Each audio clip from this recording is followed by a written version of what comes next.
Hello and welcome to our presentation on photosynthetic pathways and pigment analysis. Today, we will walk you through our investigation into how different plants utilize unique photosynthetic strategies and how we can analyze the pigments that make this process possible. Our presentation will be divided into four main parts. First, our hypothesis and background. Second, the experimental procedure. Third, our results. And finally, our conclusions and future research. Begin with part one. Thank you. Our project was driven by a central question. How do the different photosynthetic pathways in C3, C4, and CAM plants adapt to their environmental conditions, and how does this relate to their pigment composition? Our hypothesis was twofold. First, we predicted that C4 plants like corn would exhibit the highest photosynthetic efficiency under normal conditions, followed by C3 plants like spinach with CAM plants showing minimal daytime activity. This is due to their different strategies for fixing carbon and conserving water. Second, for the pigment analysis, we hypothesized that we could successfully separate and identify the major photosynthetic pigments in a spinach leaf using paper chromatography. We expected the pigments to separate based on their solubility and their molecular polarity, with nonpolar pigments migrating further up the paper than polar ones. Photosynthesis is the foundation of life on Earth, and the pigments within plant cells like chlorophyll A, chlorophyll B, and carotenoids are the molecules that capture light and light energy. Understanding these pigments and how different plants have evolved distinct pathways, C3, C4, and CAM, to use this energy is key to understanding plant physiology and adaptation. So for our experimental procedure, which is our hypothesis, we conduct two main experiments. The first was a comparative analysis of C3, C4, and chem plants with spinach, corn, and chickpea as our representative. We perform a starch test to visualize photosynthetic activity and use microscopy to observe stomatal behavior, whether the stomata were open or closed under light conditions. The second experiment was a paper chromatographic to separate leaf pigments.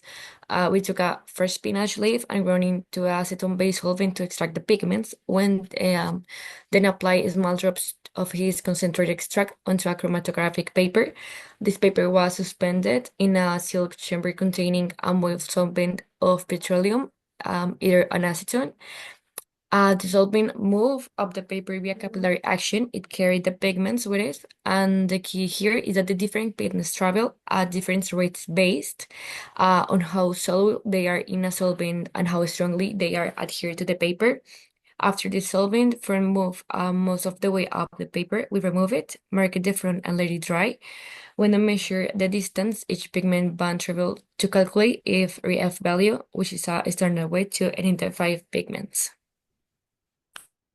So for our result and analysis, our results clearly supported both our hypothesis. Clearly supported both of our hypothesis, starting with the plant pathway analysis. The starch test revealed that the C4 plant, corn, had the highest photosynthesis intensity, indicating the very efficient carbon fixation. The C3 plant, spinach, also shows significant activity. In contrast, the CAM plant showed very low daytime photosynthesis, as we expected, because its stomata remained closed during the day to conserve water. This was confirmed by our microscopic observations. We found open stomata in the C3 and C4 leaves under light. However, the CAM plant maintained mostly closed stomata during the day, perfectly demonstrating its adaptation to arid environments. For the chromatography experiment, we successfully separated four distinct pigment bands. From the highest migration point down, we identified beta carotene, xanthophyllis, chlorophyll, and chlorophyll A and chlorophyll B. The calculated RF values confirmed the separation. Beta carotene had the highest RF value at 0.98, meaning it traveled the farthest because it is the most nonpolar chlorophyll B. Uh, uh, it is the most nonpolar. Chlorophyll B had the lowest RF among the major bands, indicating it is more polar. This visual and quantitative data perfectly illustrated the relationship between a pigment's chemical properties and its movement in our experiment.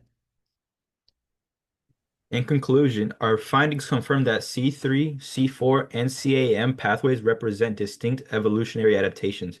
C4 plants are optimized for high efficiency in warm environments, C3 are common in temperate conditions, and CAM plants are superbly adapted to conserve water in dry climates.